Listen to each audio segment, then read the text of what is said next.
Welcome to Gazal civil service academy. এই ভিডিওর মাধ্যমে আমি ইতিহাস থেকে গুরুত্বপূর্ণ একটি টপিক নিয়ে আলোচনা করছি। তোমরা যারা আপার প্রাইমারি টেটের জন্য প্রিপারেশন নিচ্ছ, সোশ্যাল স্টাডিজের ক্ষেত্রে ইতিহাস থেকে এখান থেকে তোমাদের একটি প্রশ্ন আসবে এরকমটা আশা করা যেতে পারে।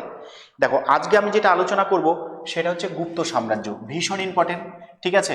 প্রাচীন ভারতের ইতিহাসের ক্ষেত্রে বা এনশিয়ান হিস্ট্রির ক্ষেত্রে গুপ্ত সাম্রাজ্য ভীষণ ভীষণ ইম্পর্টেন্ট। শুধুমাত্র আপার প্রাইমারি না, যে কোনো অন্যান্য কম্পিটিটিভ পরীক্ষার ক্ষেত্রেও কিন্তু এনশিয়ান হিস্ট্রি থেকে কিন্তু প্রচুর পরিমাণে প্রশ্ন তোমাদের আসে। তো আমরা গুপ্ত সাম্রাজ্য যেটা পড়বো সেটা শুরু হচ্ছে 320 থেকে আর শেষ হচ্ছে কত 550 খ্রিস্টাব্দ পর্যন্ত, ঠিক আছে। তাহলে এই সময়কালের মধ্যেই প্রাচীন ভারতে কিন্তু গুপ্ত সাম্রাজ্যটা হয়েছিল। আচ্ছা, প্রথমে যা তো দেখো, গুপ্ত সাম্রাজ্যের প্রতিষ্ঠাতা মনে রাখবে, গুপ্ত সাম্রাজ্যের প্রতিষ্ঠাতাকে শ্রীগুপ্ত 275, ঠিক আছে। এইখানে দেখো সালটা শুরু হচ্ছে 320 খ্রিস্টাব্দ থেকে। আসলে প্রকৃত গুপ্ত যুগটা শুরু হয় 320 থেকে, বাট গুপ্ত যুগটা কিন্তু অনেক আগে থেকেই কিন্তু শুরু হয়েছে।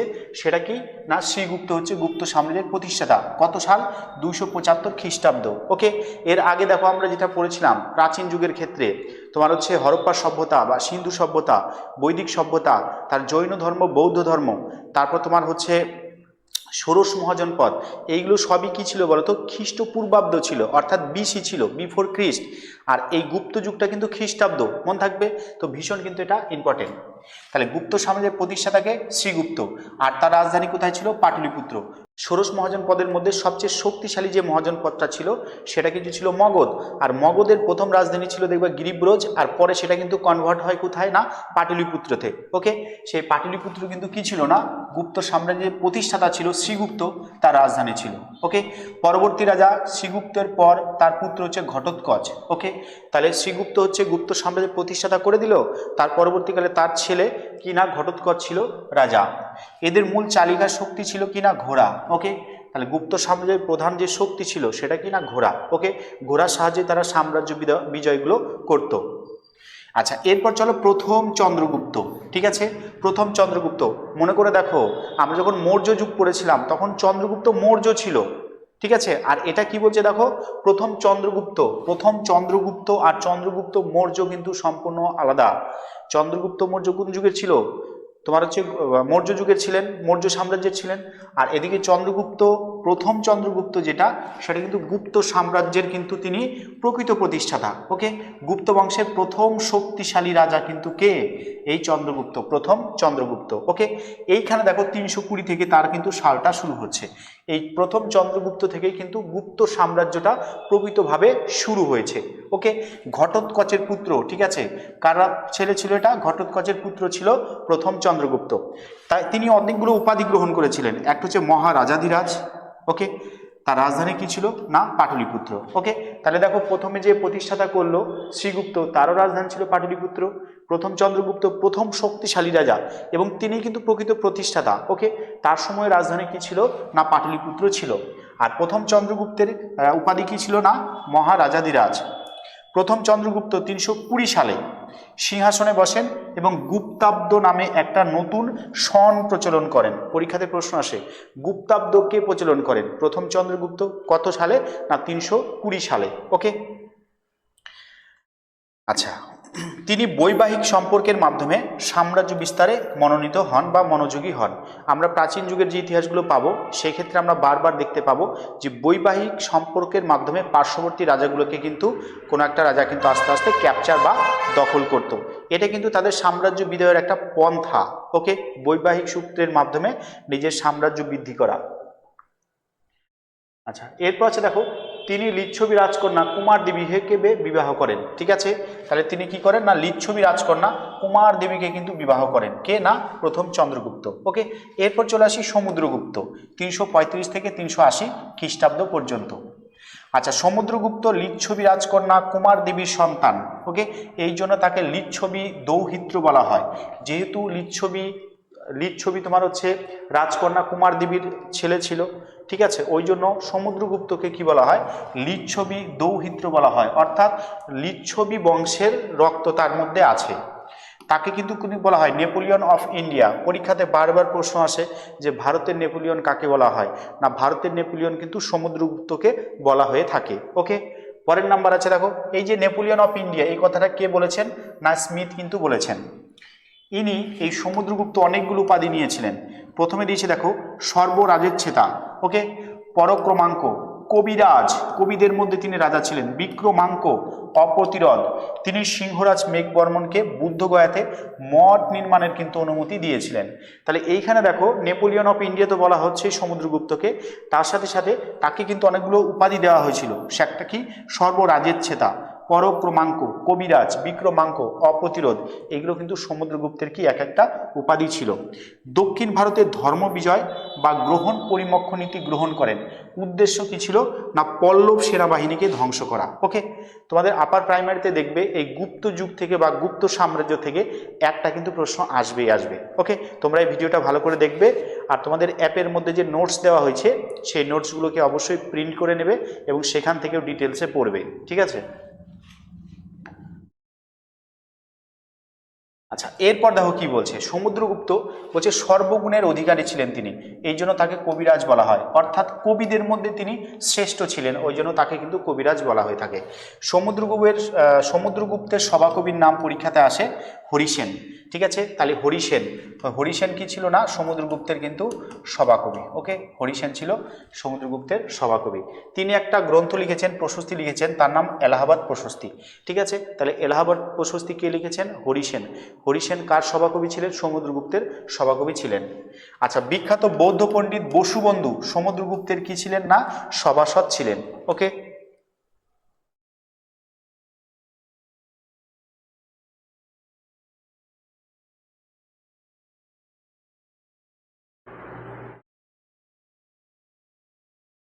আচ্ছা, এরপর আছে দেখো সমুদ্রগুপ্তের মুদ্রায় অশ্ব বীণাবাদনরত মূর্তি অঙ্কিত রয়েছে, অর্থাৎ সমুদ্রগুপ্তের যে মুদ্রা ছিল সেই মুদ্রাতে তিনি বীণা বাজাচ্ছেন এরকম কিন্তু চিত্র পাওয়া গেছে। সেটা দেখে কি বোঝা যায়?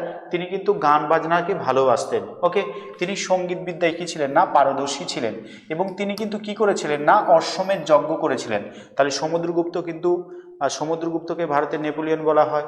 সমুদ্রগুপ্তের সভাকবি ছিলেন হরিসেন, ঠিক আছে, এবং তিনি একটা প্রশস্তি লিখেছেন, তার নাম এলাহাবাদ প্রশস্তি। এইগুলোই কিন্তু বেশিরভাগ পরীক্ষাতে প্রশ্ন আসে। তো তোমাদের আপার প্রাইমারি টেটের ক্ষেত্রেও এইগুলো কিন্তু গুরুত্বপূর্ণ ইতিহাস থেকে। আচ্ছা, সিংহলরাজ মেঘবর্মন ছাড়াও সমুদ্রগুপ্তের সঙ্গে কুষাণ দেবপুত্র শাহী, আচ্ছা এটা দরকার নাই, ছেড়ে দাও। এরণ শিলালিপি থেকে জানা যায় দ্বিতীয় চন্দ্রগুপ্ত তার পিতা সমুদ্রগুপ্তের মৃত্যুর পরে কিন্তু সিংহাসনে বসেন। তাহলে এরণ শিলালিপি থেকে কি জানা যায় না দ্বিতীয় চন্দ্রগুপ্ত তার পিতা সমুদ্রগুপ্তের কিন্তু মৃত্যুর পরে সিংহাসনে বসেন। তাহলে আমরা যেটা পড়লাম সেটা কার সম্পর্কে পড়লাম? সমুদ্রগুপ্ত সম্পর্কে, এবং তার ছেলের নাম কি? তার ছেলের নাম হচ্ছে দ্বিতীয় চন্দ্রগুপ্ত। ওকে, সমুদ্রগুপ্তের মৃত্যুর পরে তিনি কিন্তু সিংহাসনে বসেন। চলো দ্বিতীয় চন্দ্রগুপ্তটা দেখে নাও ভালো করে, এটাও ইম্পর্টেন্ট। দ্বিতীয় চন্দ্রগুপ্তকে কিন্তু বিক্রমাদিত্য উপাধি দেওয়া হয়েছিল, ঠিক আছে। তাহলে বিক্রমাদিত্য কার উপাধি ছিল না দ্বিতীয় চন্দ্রগুপ্তের উপাধি ছিল। তিনি বিষ্ণুর উপাসক ছিলেন, তাই তাকে বিক্রমাদিত্য বলা হয়। শুধু এই দ্বিতীয় চন্দ্রগুপ্ত নয়, গুপ্ত যুগে আরও কয়েকজনকে কিন্তু বিক্রমাদিত্য উপাধি দেওয়া হয়েছিল। শুধুমাত্র শিবের উপাসক বলে বা বিষ্ণুর উপাসক বলে কিন্তু তাদেরকে বিক্রমাদিত্য বলা হয়। ওকে, শকদের উচ্ছেদ করে তিনি শকারী বা শকদের শত্রু নামে পরিচিত হন। ভীষণ ইম্পর্টেন্ট যে কোন গুপ্ত সম্রাটকে শকারী বলা হয়, ঠিক আছে। তাহলে কি উত্তর হবে? দ্বিতীয় চন্দ্রগুপ্ত। অর্থাৎ দ্বিতীয় চন্দ্রগুপ্ত শকদেরকে পরাজিত করে তাদের কাছে শত্রুতে পরিণত হয়েছিলেন, তাই তাকে কি বলা হয় না শকারী বলা হয়ে থাকে। ওকে,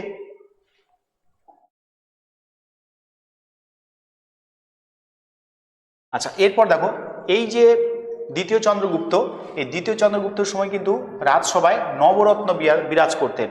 9 জন রত্ন মানে বিভিন্ন জ্ঞানীগুণী ব্যক্তির সমাহার কিন্তু এই সময়ে ছিলেন, এবং এই জন্য এটাকে বলছে নবরত্ন। দেখো কালিদাস ছিল, পরীক্ষায় প্রশ্ন আসে যে কালিদাস কোন যুগের নবরত্ন ছিলেন? তাহলে গুপ্ত যুগের, ঠিক আছে।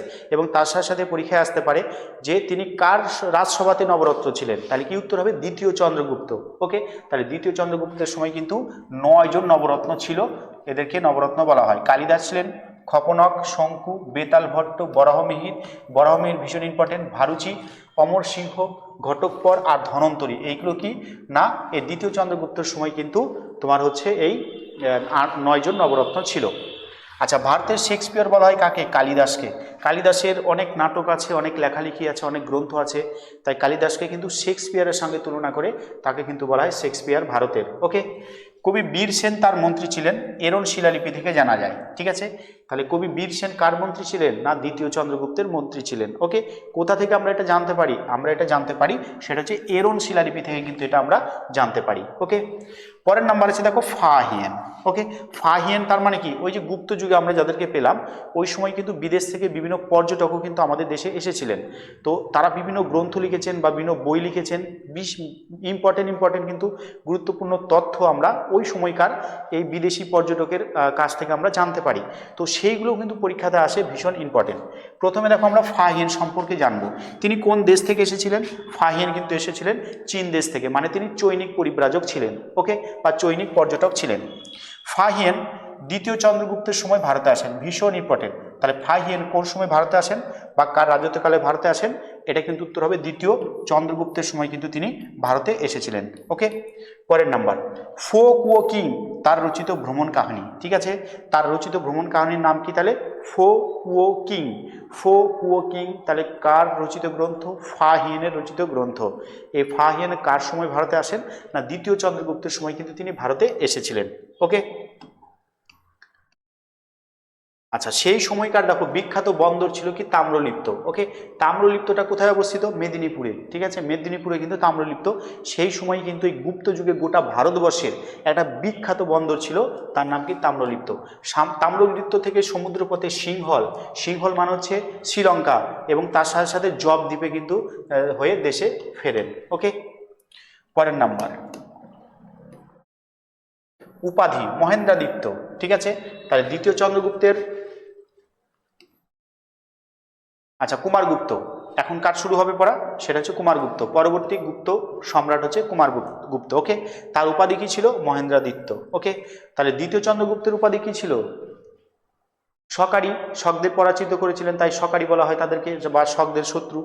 আর কুমারগুপ্তকে কি বলা হচ্ছে? বা মহেন্দ্রাদিত্য বলা হচ্ছে। ওকে, এটা কিন্তু উপাধি।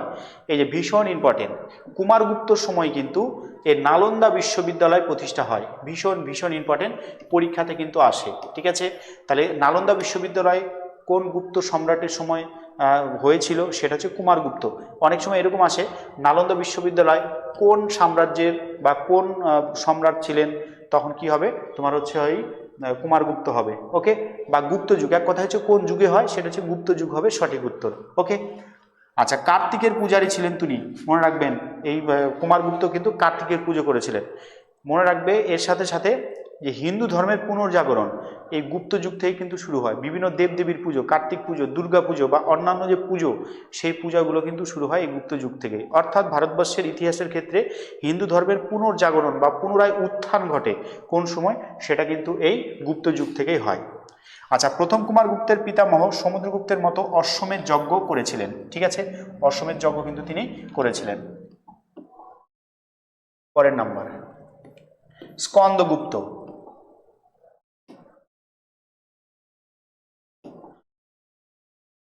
পরে আছে দেখো স্কন্দগুপ্ত।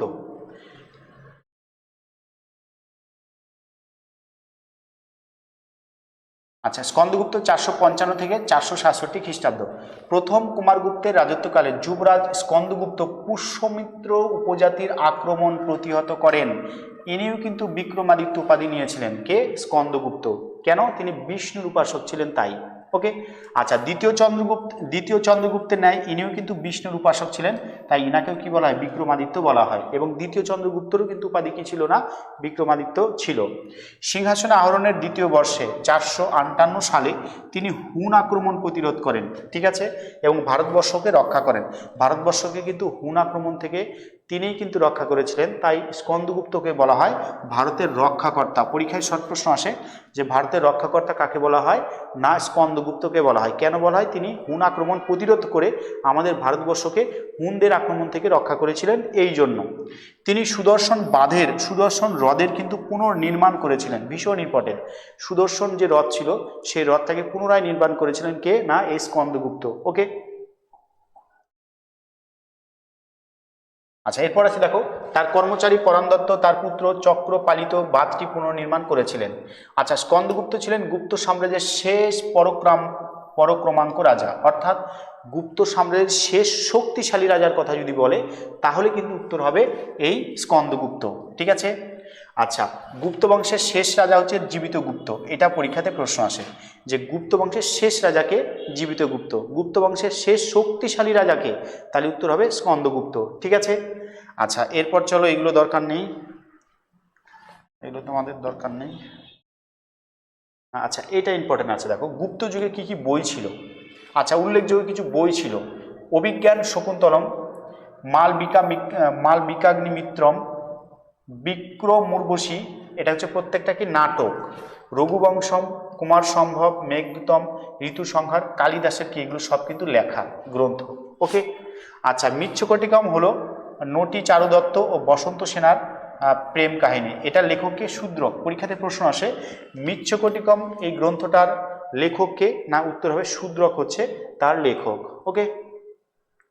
এরপর দেখো, এই যুগে অর্থাৎ গুপ্ত যুগে বিখ্যাত কিছু বই ছিল এবং সেই বইয়ের লেখককে বা রচয়িতাকে পরীক্ষাতে কিন্তু এখান থেকে পরীক্ষায় প্রশ্ন আসে, এগুলোকে মুখস্থ করবে। প্রথমে আছে দেখো মুদ্রা রাক্ষস এবং দেবী চন্দ্রগুপ্তম। ঠিক আছে, এটা একটা নাটক, এই নাটকটা কে লিখেছেন, না বিশাখা দত্ত লিখেছেন। ওকে, তাহলে মুদ্রা রাক্ষস আর দেবী চন্দ্রগুপ্ত নাটক কে লিখেছেন, না এই বিশাখা দত্ত লিখেছেন। আচ্ছা, কিরাতার্জুনিয়ম, এটা কে লিখেছেন, ভারবী লিখেছেন। পঞ্চতন্ত্র হিতোপদেশ কে লিখেছেন, বিষ্ণু শর্মা লিখেছেন। সূর্য সিদ্ধান্ত আর্যভট্ট। ঠিক আছে, আর্যভট্ট মনে রাখবে, আর্যভট্ট, বরাহমিহির, প্রত্যেকে গুপ্ত যুগে কিন্তু ভারতের বিখ্যাত একজন সায়েন্টিস্ট ছিলেন। ওকে, ইনাদের সম্পর্কে আমরা পরে পাবো এখনই। পঞ্চসিদ্ধান্তিকা, বৃহৎ সংহিতা, বরাহমিহির। শব্দকোষ বা অভিধান, অমর সিংহ। ভাট্টিকাব্য, এটা হচ্ছে ভাট্টি। ওকে, এগুলো হচ্ছে কি রচয়িতা, আর এদিকে হচ্ছে বইয়ের নাম। এরপর আমরা আর্যভট্ট সম্পর্কে ডিটেলসে জানবো। ঠিক আছে, আর্যভট্ট সম্পর্কে আমরা ডিটেলসে কেন জানবো, আর্যভট্ট থেকে কিন্তু পরীক্ষাতে প্রশ্ন আসে। ঠিক আছে, তোমাদেরও কিন্তু আপারে একটা প্রশ্ন এখান থেকে আসতে পারে। বলছে প্রাচীন ভারতের শ্রেষ্ঠ গণিত শাস্ত্রবিদ, গণিত বিজ্ঞানী এবং জ্যোতির্বিজ্ঞানী ছিলেন আর্যভট্ট। ঠিক আছে, কোন যুগে ছিলেন, না এই গুপ্ত যুগে ছিলেন। তিনিই প্রথম উল্লেখ করেন পৃথিবীর আহ্নিক গতি, অর্থাৎ পৃথিবীর নিজ অক্ষে ঘোরে। তাহলে পৃথিবী নিজের অক্ষের উপর কি করে, না পাক খায়, যেরকম লাটিমকে ঘোরানো যায় সেরকম পৃথিবী তার নিজের অক্ষের উপরে পশ্চিম থেকে পূর্ব দিকে 24 ঘন্টাতে এক পাক খাচ্ছে, সেটাকে কি বলা হয়, না পৃথিবীর আহ্নিক গতি বলা হয়।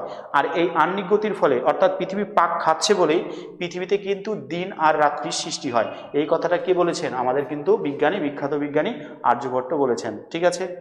আচ্ছা, সূর্যগ্রহণ, চন্দ্রগ্রহণের বৈজ্ঞানিক ব্যাখ্যা করেন কে, আর্যভট্ট। এক বছরে 365 দিন, ভাবো একবার, গোটা পৃথিবী মেনে নিয়েছে এক বছরে 365 দিন, তাই না, বা 365 দিনে এক বছর হয়। তাহলে এই জিনিসটা কে আবিষ্কার করেছেন, এই জিনিসটা আবিষ্কার করেছেন ভারতীয় বিজ্ঞানী আর্যভট্ট। আর্যভট্ট পৃথিবীর প্রথম বার্ষিক গতি, পৃথিবী যে সূর্যের চারদিকে ঘোরে, তার বৈজ্ঞানিক ব্যাখ্যা করেন। ওকে, তো ভূগোলের এইগুলোই হচ্ছে বেস, তাই না, সেই বেসগুলো কিন্তু আমাদের ভারত থেকেই তৈরি হয়েছে।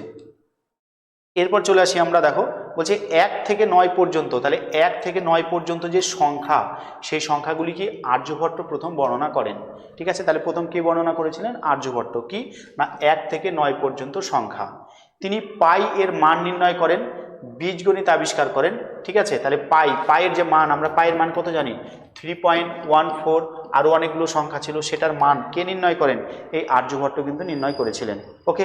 আচ্ছা, এরপর দেখো মনুর আইন সংক্রান্ত নিয়ম বিধানাবলীর সংকলন কার্য মনুসংহিতা এই যুগে রচিত হয়।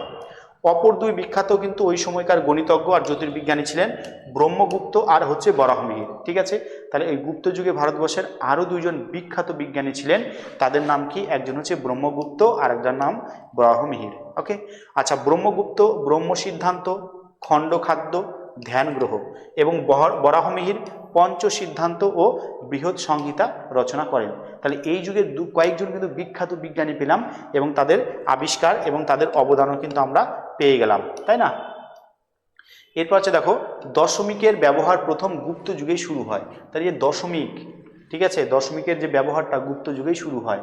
ঠিক আছে, ভাস্কর আবিষ্কার করেন। তাহলে দশমিককে আবিষ্কার করেন ভারতীয় বিজ্ঞানী ভাস্কর। ওকে। ব্রহ্মগুপ্ত অভিকর্ষ বলের সংজ্ঞা দেন। ঠিক আছে, অভিকর্ষ বলের প্রাথমিক ধারণা কে দিয়েছিলেন, এই ব্রহ্মগুপ্ত দিয়েছিলেন। গুপ্ত যুগকে ভারতের ইতিহাসে সুবর্ণ যুগ বলা হয়, ভীষণ ভীষণ ইম্পর্টেন্ট। ঠিক আছে, গুপ্ত যুগেই ভারতবর্ষে মনে রাখবে বিজ্ঞান, ঠিক আছে, তারপর হচ্ছে কলাকার্য, সমস্ত যে সায়েন্টিফিক আবিষ্কারগুলো, এই কিন্তু গুপ্ত যুগে কিন্তু ভারতবর্ষ থেকে গোটা পৃথিবীতে আস্তে আস্তে ছড়িয়ে পড়ে। তাই গুপ্ত যুগকে ভারতের ইতিহাসে কি বলা হয় না, সুবর্ণ যুগ বলা হয়ে থাকে। ওকে, হিন্দু ধর্মের পুনর্জাগরণ প্রথমে আমি যেটা বললাম এই গুপ্ত যুগ থেকে শুরু হয়। এই কথাটা কে বলেছেন? ম্যাক্স মুলার বলেছেন। এই সময় কার্তিক পুজো, দুর্গা পুজো বা অন্যান্য বিভিন্ন পুজো অর্চনা বা পুজো পার্বণও কিন্তু এই যুগে শুরু হয়। শক্তিমান মাত্রই যুদ্ধ করবে ও শত্রুকে নিপাত করবে, কৌটিল্যের এই আদর্শ গ্রহণ করেছিলেন কে না সমুদ্রগুপ্ত। ওকে, শত্রু মাত্রই মানে কি, শক্তিমান মাত্রই যুদ্ধ করবে, শত্রুকে কি করবে না বিনাশ করবে। এটা কে লিখেছিল? কৌটিল্যর একটা আদর্শ। এটাকে কে মেনেছিল না সমুদ্রগুপ্ত। কৌটিল্য কোন সময় ছিল মনে আছে? ঠিক আছে, তোমার হচ্ছে মৌর্য বংশে কিন্তু ছিল চন্দ্রগুপ্ত মৌর্য। কৌটিল্যের সাহায্যে কিন্তু সিংহাসনে বসেছিলেন। ভূমিদাস প্রথা অর্থাৎ দাসত্ব প্রথার প্রচলন শুরু হয় গুপ্ত যুগে। ওকে, রামায়ণ এবং মহাভারত দুটি মহাকাব্য এই গুপ্ত যুগেই কিন্তু সংকলিত হয়। ঠিক আছে, যেহেতু হিন্দু ধর্মের এটা গ্রন্থ আর হিন্দু ধর্ম তখন পুনর্জাগরণ ঘটে, তাই রামায়ণ মহাভারতের মতো দুটো বিখ্যাত হিন্দু ধর্মের গ্রন্থ কোন সময় রচিত হয় না গুপ্ত যুগে কিন্তু রচিত হয়ে থাকে। ওকে, আচ্ছা, কৃষ্ণচরিতম সমুদ্রগুপ্তের রচনা, এরান শিলালিপি দ্বিতীয় চন্দ্রগুপ্তের মন্ত্রী বীর সেনের লেখা। দাস প্রথা, সামন্ত প্রথা এই যুগে চালু হয়েছিল। গুপ্ত যুগের স্বর্ণমুদ্রার নাম ছিল কি না দিনার। ঠিক আছে, তাহলে গুপ্ত যুগেও কিন্তু স্বর্ণমুদ্রা ছিল, সেই স্বর্ণমুদ্রার নাম কি, সেটা হচ্ছে দিনার। এবং বৈদিক যুগেও কিন্তু স্বর্ণমুদ্রা ছিল দুটো, একটা হচ্ছে নিষ্ক আর একটা হচ্ছে মনা। ঠিক আছে, আর এই ক্ষেত্রে যেটা স্বর্ণমুদ্রার প্রচলন ছিল তার নাম কি দিনার। প্রাচীন ভারতে যেটা জবনপ্রিয়, জবনপ্রিয় কোনটাকে বলা হতো না গোলমরিচকে কিন্তু প্রাচীন ভারতে জবনপ্রিয় বলা হতো। দেখো গোলমরিচ। ওকে, তাহলে জবনামপ্রিয় বা জবনপ্রিয় কাকে বলা হতো বা কোন জিনিসটাকে বলা হতো গুপ্ত যুগে, সেটা হচ্ছে কি গোলমরিচ। আর গোলমরিচের ইংলিশ কি পেপার। ওকে, পেপার মানে গোলমরিচ, কেরালাতে এটা উৎপাদন হয়। আচ্ছা, এরপর চলো কি আছে দেখো, এরপর কিছু স্কলার এবং কি কি ইনভেনশন করেছেন সেইগুলো একটু দেখে নিই। বলছে আর্যভট্ট। শূন্য আবিষ্কার কে করেন? বিভিন্ন পরীক্ষাতে এসেই থাকে যে শূন্য কে আবিষ্কার করেন? আর্যভট্ট। অনেক সময় আবার বলছে অজ্ঞাত কোনো ভারতীয়। ঠিক আছে, সেক্ষেত্রে আর্যভট্টকে অবদান না দিয়ে অজ্ঞাত কোনো ভারতীয় বিজ্ঞানীকে কিন্তু অবদান দেওয়া হয়ে থাকে। কিন্তু বেশিরভাগ পরীক্ষাতে যদি প্রশ্ন আসে যে শূন্যর আবিষ্কার কে করেছেন? আর্যভট্ট, এটাই কিন্তু উত্তর হয়ে থাকে। ভাস্করাচার্য কি আবিষ্কার করেছেন? সূর্যকে প্রদক্ষিণ করতে পৃথিবীর যে সময় লাগে অর্থাৎ 365 দিন যে সময় লাগে, পৃথিবী কি করে না সূর্যকে এক পাক খায়, এটাকে বলা হয় পৃথিবীর বার্ষিক গতি। এই কথাটা কে বলেছেন না ভাস্করাচার্য বলেছেন। আচ্ছা, বোধায়ন, ঠিক আছে, ক্যালকুলেশন অফ পায়ের ক্যালকুলেশন করেছিলেন। আর জ্ঞানদেব কি করেছিলেন না সাপ লুডোর যে খেলা, বর্তমানে আমরা যে সাপ লুডোর খেলা দেখি, ঠিক আছে, সেই সাপ লুডোর খেলা বা লুডোর খেলা সেটা কে আবিষ্কার করেছিলেন বা কে ইনভেনশন করেছিলেন, সেটা কিন্তু উত্তর হবে জ্ঞানদেব। ওকে, তাহলে দেখো অনেক কিছুই কিন্তু আমরা আজকে আলোচনা করলাম এখানে।